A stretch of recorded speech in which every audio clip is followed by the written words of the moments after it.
Boa tarde, seja bem-vindo e bem-vinda ao Boletim Legislativo. Nesta quarta-feira de cinzas, dia 18 de fevereiro de 2026, o programa está recheado de informações para você.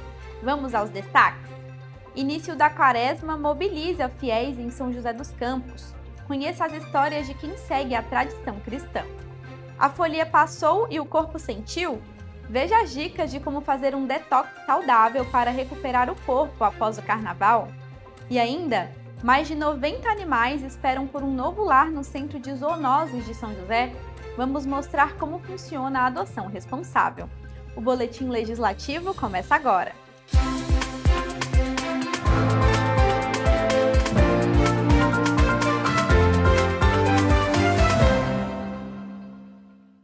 E o carnaval passou, a folia acabou e agora o corpo começa a cobrar a conta dos excessos, né? Muita gente volta para a rotina sentindo aquele cansaço e o inchaço típico de quem exagerou na comilança e na bebida alcoólica. E depois de dias intensos de pé na jaca, dar uma desintoxicada é uma boa opção. A repórter Ana Vitória Caxias está com uma nutricionista e vai trazer dicas para a gente sobre os melhores alimentos para limpar o organismo e recuperar a energia pós-carnaval. É isso mesmo, depois do carnaval o nosso corpo aí se sente cansado por conta dos excessos, né? Excesso de bebida alcoólica, má alimentação, poucas horas de sono e para o nosso corpo voltar ao normal aí fica um pouco difícil, né? Mas para a gente entender como que a gente pode ajudar o nosso corpo a fazer um detox e voltar à vida normal, eu tô aqui com a Gabi Bueno, que é nutricionista, vai nos ajudar aí nesse pós-carnaval a fazer um detox. Gabi, para a gente começar, como que o detox realmente ajuda na recuperação do organismo e como que ele funciona na prática? Primeiramente, a gente tem que lembrar que o nosso corpo é que faz esse detox. Então, ele já é encarregado para isso. E os principais órgãos que entram nesse processo é o fígado e os rins. E o detox vai auxiliar, vai ajudar o nosso corpo a fazer esse trabalho. Então, aí entra esse processo do detox. E a gente sabe que a gente tem algumas frutas e verduras que são aliadas aí nesse detox. Quais são as boas aliadas para um detox que as pessoas podem fazer em casa? Exatamente. A alimentação vai ser fundamental para a gente poder fazer com que o corpo faça esse detox de uma forma mais apropriada, faça melhor, seja mais rápido, né? E as frutas, que têm fibras, vitaminas e minerais, vão ser muito importantes na alimentação, nesse processo detox. Então a gente pode falar de algumas frutas específicas que vão te ajudar a trabalhar nesse detox. Então eu gosto muito do abacaxi, que é uma fruta que tem bromelina, que é uma enzima que ajuda no processo digestivo. A gente tem a maçã, também para dar energia, tem bastante fibra. A gente vai precisar entrar com fibras para esse intestino funcionar melhor e eliminar as toxinas. E a gente também entra com alguns vegetais. Por quê? Porque eles têm bastante fibra e vão auxiliar. O limão também a gente usa em praticamente todas as receitas de suco detox, porque é uma fruta que, além de conter bastante vitamina C, ela vai ajudar a melhorar o pH do nosso corpo. Por quê? Durante as festas, durante o carnaval, a gente pode ficar com um pH mais ácido pelos excessos, né? De bebidas, falta de sono, falta de hidratação. Então o limão pode ajudar bastante nesse projeto. E Gabi, o nosso cinegrafista mostrou aqui algumas coisas que você separou pra gente e eu acho importante a gente destacar que não é só nesse pós-carnaval, né? Como que as pessoas podem incluir as frutas e verduras na rotina com sucos e em consumo in natura? A gente pode pensar em ter uma média de 3 a 5 frutas por dia na nossa alimentação, para auxiliar no dia a dia, na saúde, na preservação da imunidade e também da função intestinal, para a gente ter essa detoxificação todos os dias, porque não é só no carnaval que a gente se intoxica. Diariamente também a gente pode se intoxicar com alimentos ultraprocessados, com uma alimentação não muito regrada, então as frutas vão ser muito importantes e vão entrar nessa rotina, uma média de 3 a 5 frutas por dia, vai depender da pessoa. E Gabi, a gente está aqui, as pessoas vão seguir as dicas, vão assistir essa nossa entrevista. Em quanto tempo essa pessoa começa a sentir a melhora no corpo e a disposição voltando? Olha, é questão de dias, né? A gente fazendo essa introdução de alimentos que vão ajudar a limpar melhor o organismo, ajudar esse fígado funcionar melhor, ela já vai se sentir melhor em questão de dias. Lembrando que não só os sucos e as frutas são importantes, mas a água mesmo em si. Então, com isso, o nosso organismo já consegue consegue fazer essa limpeza, a liberação de toxinas e você já vai se sentindo melhor em questão de 48, 72 horas. É isso, Gabi, muito obrigada pela sua entrevista. Então, gente, é seguir essas dicas aí que a Gabi passou pra gente para você conseguir voltar para a rotina. Eu volto ao estúdio. E hoje é quarta-feira de cinzas, data que marca o início de um dos períodos mais significativos para os cristãos, a Quaresma. São 40 dias de preparação para a Páscoa, marcados pelo jejum, pela caridade e pela reflexão. Esta tradição católica move muitos fiéis, e aqui em São José dos Campos, durante esse período de penitência, famílias mantêm os ritos da Igreja Católica com muita devoção. Sob o olhar de Nossa Senhora de Fátima, a tradição ganha novo significado em cada geração. Para Maria Fernanda, a Quaresma é um momento de renovação da fé. Para nós católicos é algo muito importante e é uma das coisas mais importantes porque representa Jesus passando 40 dias no deserto. Então é uma preparação para a Páscoa e é muita renúncia, é muitos sacrifícios e às vezes é muito difícil fazer porque a gente deixa de fazer um hábito, tira alguma alimentação que a gente goste muito, mas é algo que vale a pena. E é um pequeno sacrifício diante de tudo que Jesus fez por cada um de nós. Oração, jejum e caridade marcam essa que é uma preparação para a celebração da Páscoa. Iniciada nessa quarta-feira, a Quaresma se estende por um período de 40 dias. Jesus livremente vai para o deserto para ser tentado. E com isso nos ensinar que com ele nós vencemos qualquer tentação, não é? E ele vence as 3 tentações que mais assolam o ser humano: o ter, o ser e o poder. 40 dias, portanto, 40 é sempre tempo de mudança, tempo de transformação, tempo de consertar aquilo que precisa ser consertado humanamente e espiritualmente. Então a Quaresma é um tempo precioso para que nós façamos uma verdadeira conversão, mudemos o coração e o nosso ser. Mas não para terminar depois de tudo na Semana Santa, não. Mas a partir da Quaresma sermos novas pessoas. Essa tradição está presente na vida da maioria dos brasileiros. Dados do Censo Demográfico de 2022 mostram que o país tem 100 milhões de católicos, o que representa 56,7% da população. Independente da religião, o tempo de reflexão proposto pela Quaresma também pode ser vivido de forma pessoal, como um convite à mudança e ao autoconhecimento. Enquanto não conseguem assumir uma prática institucionalizada, pode sim também, não é, fazer o seu momento quaresmal. Um tempo de maior reflexão, de oração pessoal, usar até mesmo as práticas penitenciais de maneira saudável em vista da mudança humana e espiritual. Isso aos olhos de Deus é precioso. São filhos e filhas de Deus também. A Câmara reconhece a importância das manifestações religiosas da comunidade. No Legislativo, a Frente Parlamentar Católica, formada pelos vereadores Gilson Campos, Marcão da Academia, Sena, Sérgio Camargo, Sidney Campos, Tomás Henrique, Zé Luiz e Lino Bispo, acompanha pautas de interesse da Igreja e da sociedade. Nós, como parlamentares católicos, sempre estamos aí apoiando nessas atividades da Igreja, fortalecendo como parlamentar, como leigo cristão que nós somos, a importância do católico estar bem assim ativo na Igreja nesse tempo. E nesse exercício de renúncia e reflexão, os fiéis encontram um caminho de crescimento e espiritualidade. Eu gosto muito de chocolate, refrigerante e além de melhorar minha intimidade com Deus, porque eu foquei muito na parte espiritual, então eu renunciei à minha carne, foi algo que me ajudou, porque agora eu não bebo tanto, eu não tenho mais o costume de beber todo dia ou muitas vezes do jeito que eu bebia antes. Então é algo que me ajudou muito também para minha saúde, porque é algo que melhorou bastante, já que eu não consumo tanto mais chocolate, refrigerante, e é algo que é importante. Com o retorno às aulas, pais e responsáveis devem ficar atentos às regras para transportar crianças com menos de 10 anos em carros. A regra continua a mesma. É obrigatório o uso do bebê conforto, cadeirinha, assento de elevação ou cinto de segurança de 3 pontos, conforme a faixa etária, a altura e peso definidos no Código de Trânsito Brasileiro. E olha, a multa para quem não respeita a lei é de quase R$ 300, além de trazer risco à segurança dos pequenos.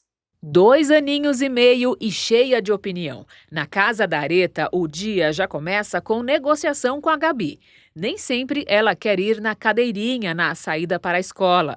Às vezes tem algumas situações de birra que é normal de uma criança dessa idade, porque está cansada, alguma coisa, não quer ir embora do lugar, aí é uma luta para ficar na cadeirinha, para sentar, para fechar o cinto. Eu já tive situações de ficar 20 minutos negociando para fazer ela sentar, mas a gente não saiu.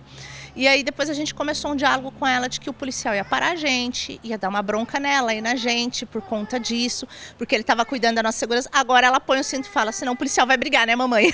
Se tem teimosia, o jeito é insistir mesmo. E não só porque o uso da cadeirinha é obrigatório no Brasil. Este equipamento é fundamental para a segurança dos pequenos no trânsito. De acordo com um relatório da Organização Mundial de Saúde e da Sociedade Brasileira de Pediatria, em casos de acidentes com veículos, o uso da cadeirinha reduz em até 70% o risco de lesões graves e mortes de crianças. A Areta já passou por um susto. A jornalista conta que no dia do acidente, a Gabi não estava no carro. Mas na hora, a primeira coisa que passou na minha cabeça foi, puxa vida, se ela estivesse no carro, e a forma que foi, assim como eu não me machuquei porque eu estava de cinto, ela não teria se machucado na cadeirinha, mas solta, com certeza ela teria se machucado dentro do carro. É a busca pela segurança que faz os pais pesquisarem bastante nas lojas.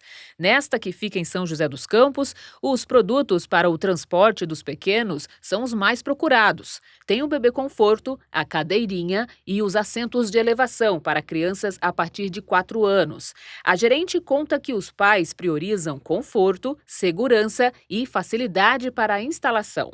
É um sistema Isofix, que é onde ela possui, a maioria dos carros novos hoje, ela possui esse sistema e ela facilita exatamente a instalação da cadeirinha. Um mecanismo onde você encaixa no carro e não faz a passagem de cinto, então ele funciona assim. E é onde é mais procura, né, devido a esse sistema ser mais fácil. No Brasil, toda a relação entre o tráfego e a preservação da vida tem o olhar do Observatório do Trânsito. Com sede em São José, no Parque Tecnológico, aqui são realizadas pesquisas acadêmicas e análises para o apoio de políticas públicas e ações educativas. O diretor de operações diz que não existem exceções para o uso da cadeirinha. Ela deve ser usada mesmo em caminhos curtos e de baixa velocidade. Mais que seja velocidades baixas ali ocorrendo no entorno da casa, deslocamentos curtos até um hospital ou até a casa do tio, da tia, da sogra, etc. Aqueles trajetos que as pessoas se sentem mais confortáveis, ela está exposta ao risco, porque via de regra a gente tem as velocidades que seriam de perímetro urbano, no mínimo 30. A gente sabe que na prática, a maior prática aí implantada nos municípios é em torno de 50. Então a 30 mesmo, essa velocidade, essa colisão, ela já seria fatal para uma criança, por causa de toda a condição ali física dela. E pior ainda se ela não estiver utilizando esses dispositivos e tiver uma criança no colo da mãe, enfim. Então às vezes a gente acha que está protegendo a criança, levando no colo e segurando muito bem ela, e na verdade a gente está gerando um risco múltiplas vezes muito maior de talvez até vir a matar a criança por causa do seu peso sobre ela numa velocidade por mais que seja baixo. Com a Natália, antes mesmo do Heitor nascer, ela e o marido garantiram o lugar do filho no carro. Grávida eu já comprei, já providenciei, instalamos no carro para ele sair da maternidade no bebê conforto e sempre tive essa consciência. É muito perigoso, né? Para nós, sem o cinto de segurança, quanto mais para o bebê. Então eu sempre tive esse cuidado, desde a gravidez eu já providenciei. É inegociável. Eu fico realmente preocupada com medo de acontecer alguma coisa. A empresária conta que leva menos de 10 minutos para chegar na loja. Enquanto ela trabalha, ele fica com o vovô. Na hora de ir embora, quem vê o Heitor assim, dando tchauzinho, mandando beijo, nem imagina que, às vezes, só tem um jeito para ele entrar no carro. No começo tive que enfrentar bastante choro. Eu já sabia, todo mundo me contou que era assim mesmo, até que a gente descobriu que se eu desse uma frutinha ele ficava quietinho. Então passou a ir embora do trabalho sempre comendo uma maçã, uma perinha e aí ia quietinho até o trabalho do meu marido. E deu certo, até hoje a gente faz assim. Nas ruas, a fiscalização é feita com base em 2 documentos, o Código de Trânsito Brasileiro e a Resolução 819 do Conselho Nacional de Trânsito. De acordo com o CONTRAN, bebê conforto é obrigatório para crianças de até 1 ano de idade. A cadeirinha é obrigatória para crianças com peso entre 9 e 18 quilos. O assento de elevação é obrigatório para crianças com até 1,45 m de altura e peso entre 15 e 36 quilos. O cinto de segurança é obrigatório para crianças acima de 7 anos e meio ou acima de 1,45 m de altura. Lembrando que o transporte deve ser feito no banco traseiro. Já o artigo 168 do CTB fixa a infração gravíssima de transportar crianças sem observar as normas de segurança. A multa é de R$ 293,47. Essa multa é uma multa gravíssima, então é uma multa de 7 pontos na carteira. Então a gente gosta de reforçar também que nessas situações, quando a gente está falando de itens, leis, etc., que preservam a vida, então toda multa aplicada, na verdade, é uma vida que deixou de ser perdida aí no trânsito. Ter um animal de estimação é o desejo de muita gente, mas para adotar um pet é preciso mais do que amor. Exige planejamento e responsabilidade. Em São José dos Campos, o Programa de Adoção Responsável do CCZ cuida de cães e gatos resgatados de maus tratos e abandono, para futuramente ganharem uma nova família. Na reportagem a seguir, vamos conhecer alguns desses bichinhos que esperam por um novo lar. Ter um amiguinho de 4 patas é o sonho de muitas pessoas. E para o Júlio não foi diferente. Ele e a esposa sempre tiveram a companhia de um pet. Mas, depois que perderam a cachorrinha da família, decidiram adotar um novo cãozinho. Foi assim que o Mike conseguiu um novo lar. A moça da ONG ofereceu alguns cachorros, né? Porque mostrou a foto de um, mostrou a foto de outro. Daí, olhando para ele assim, eu disse, esse aqui é nossa cara. Tinha outros, né, mas esse aqui chamou atenção. Um dos responsáveis por acolher animais abandonados, como o Mike, é o Centro de Controle de Zoonoses. No CCZ de São José dos Campos, os animais em estado de abandono e maus tratos são resgatados e tratados. Os animais são tratados aqui no Centro de Controle de Zoonoses. Nós temos médicos veterinários que fazem todo o acompanhamento, né, da saúde dos animais que aqui estão abrigados. E para que animais como o Mike tenham um lar saudável, o CCZ de São José dos Campos realiza o programa de adoção responsável. Nós temos aqui as possibilidades do munícipe interessado vir pessoalmente até o Centro de Controle de Zoonoses de segunda a sexta-feira, para poder identificar aquele amorzinho que está querendo levar para casa. Temos também o nosso site de adoção, que as pessoas podem acessar através do seu celular ou através do seu computador e já começar a namorar o animal que quer como seu amigo pet, né?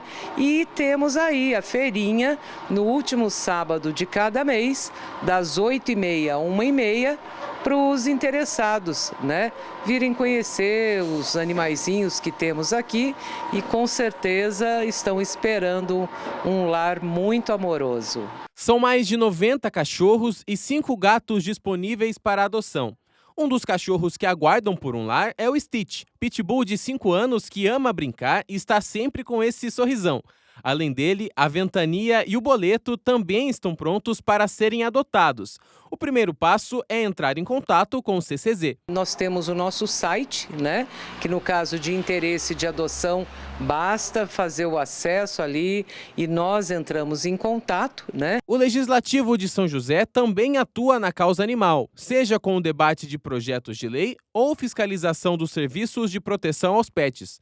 Entre as leis aprovadas pelos parlamentares estão propostas que obrigam o uso de focinheira para determinadas raças e a instituição da campanha Dezembro Verde, com foco na conscientização sobre o abandono animal. Já uma lei do vereador Fernando Petit foca na responsabilidade dos tutores no recolhimento dos dejetos dos pets. O projeto de lei é um caminho muito interessante, né? Para dar início a políticas públicas do bem-estar animal, nós apresentamos uma lei que obriga o condutor a recolher os dejetos dos animais.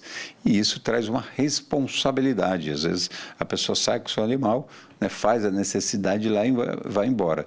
Foi uma forma de educar a população de São José dos Campos. Hoje, quando você vê alguém passeando com o animal, na maioria das vezes tem uma sacolinha, né? Eu mesmo, quando tínhamos animais de estimação, andava com um jornal e uma sacolinha, já para antecipar aquele momento, né, que ele ia fazer necessidade, colocava o jornal embaixo para ficar mais fácil, e isso começou a educar a população. Então, o projeto de lei, vários que já apareceram, a gente fica muito feliz quando a gente apresentou o primeiro.